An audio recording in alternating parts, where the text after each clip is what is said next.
नमस्कार शेतकरी बंधूंनो, मी बापू बिडगर आणि मराठी दरबार या आपल्या यूट्यूब चॅनलमध्ये आपले मनापासून स्वागत आहे. तर बघा, भारतीय हवामान विभाग जे आहे ते आज आपण बातम्यांद्वारे असेल किंवा विविध रेडिओच्या माध्यमातून असून की ज्यावेळेस पावसाळ्याचं वातावरण चालू होतं त्यावेळेस असं सांगतात की या भागामध्ये ग्रीन अलर्ट दाखवला, या भागामध्ये रेड अलर्ट दाखवला, या भागामध्ये येलो अलर्ट दाखवला. तर हे आपण ऐकतो, परंतु आपण कधी हे समजून घेण्याचा प्रयत्न केलाय का की नेमकं ग्रीन अलर्ट म्हणजे हवामानाची काय स्थिती असते संभाव्य, येलो अलर्टमध्ये हवामानाची संभाव्य स्थिती काय असते. तर हेच आपण जे वातावरण संभाव्य वातावरण कसं असेल तर हे जे हवामान विभाग सांगतं. तर बघा, पावसाळ्यात हवामानाशी संबंधित धोके ओळखण्यासाठी आणि सुरक्षित निर्णय घेण्यासाठी भारतीय हवामान विभाग म्हणजे जे IMD आहे ते एक रंग कोड प्रणाली लागू करत असतं आणि ही प्रणाली नागरिकांना संभाव्य हवामानाविषयी सतर्क राहायला सांगत असतं. आता बघा, या प्रणालीत 4 रंग असतात. म्हणजे या प्रणालीमध्ये जी कोड प्रणाली आहे याच्यामध्ये 4 रंग वापरले जातात. तर बघा, हिरवा, पिवळा, नारंगी आणि लाल असं अनुक्रमे हे रंग वापरले जातात. आता याच्यामध्ये बघा, हिरवा जो रंग आहे तो सामान्य स्थिती दर्शवतो, पिवळा जो रंग आहे तो सतर्कता दर्शवतो, नारंगी जो रंग आहे तो तयारी दर्शवतो आणि लाल म्हणजे रेड जो कलर आहे तो कारवाई या पातळ्यांचे प्रतिनिधित्व करत असतो. तर बघा, हा जो रंग आहे तो रंग एक विशिष्ट हवामानाची स्थिती दर्शवत असतो. तर बघा, हेच आज आपण या व्हिडिओच्या माध्यमातून पाहणार आहोत. तर बघा, कोणता रंग संभाव्य कोणत्या हवामानाची स्थिती दर्शवतो ते आपण या व्हिडिओच्या माध्यमातून पाहूया. तर बघा, पहिला आहे ग्रीन अलर्ट.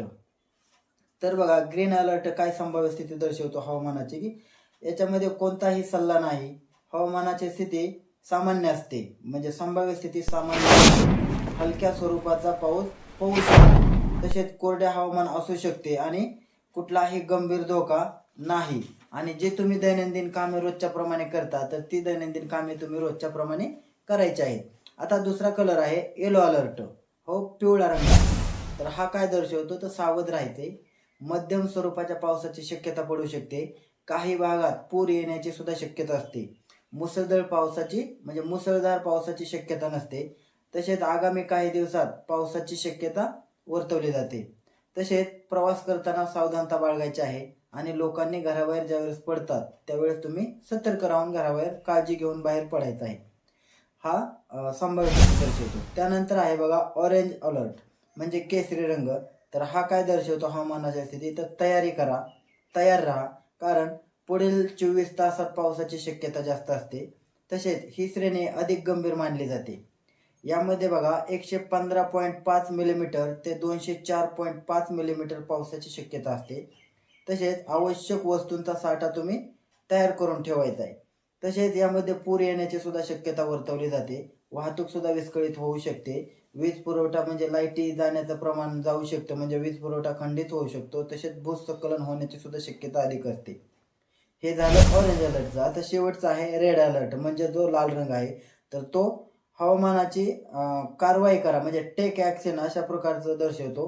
याच्यामध्ये अत्यंत तीव्र हवामानाचा इशारा दिलेला असतो, कारण 24 तासात 204.5 मिलीमीटरपेक्षा जास्त पाऊस पडू शकतो. तसेच जीवितहानी आणि मालमत्तेला सुद्धा धोका या अंदाजामुळे होऊ शकतो. तसेच काही तासात मुसळधार पावसाची शक्यता सुद्धा या अलर्टद्वारे सांगितले जाते. तसेच स्वतःचं आणि मालमत्तेचे संरक्षण करणे, तसेच लोकांनी घराबाहेर पडू नये, तर ही स्थिती दर्शवतो. त्याच्यामुळे बघा, या कलर कोड जे आहे तो हवामान विभागाशी संबंधित आहे. आता या कलर कोडमुळे आपण ऐकत असतो, परंतु बऱ्याच शेतकऱ्यांना हे अलर्ट म्हणजे नेमके काय ते माहीत नसते. त्याच्यामुळे आता हे रंग समजले आणि याच्याद्वारे नेमकं काय अंदाज दर्शवला जातो हे शेतकऱ्यांना माहीत होण्यासाठी मदत होणार आहे. तर मित्रांनो, याविषयी अजून काय अपडेट आली तर ते आम्ही तुमच्यापर्यंत नक्की पोहोचू. तुर्तास धन्यवाद.